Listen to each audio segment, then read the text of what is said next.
Hello, in this video I will show you how to install Microsoft Edge browser on EMPORIA Smart 5.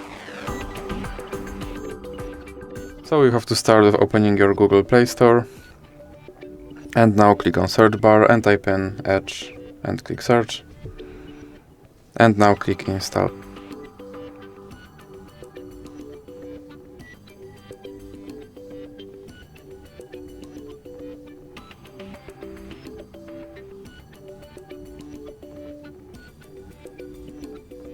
Now you can click open.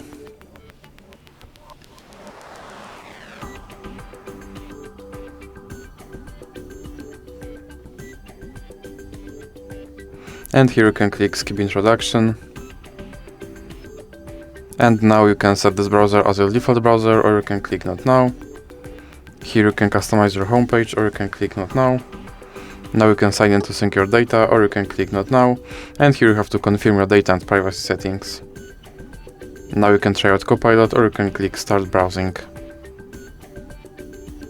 And now your Microsoft Edge is installed and is ready to use, so that's it for this video. If you liked it, please remember to leave a like and subscribe.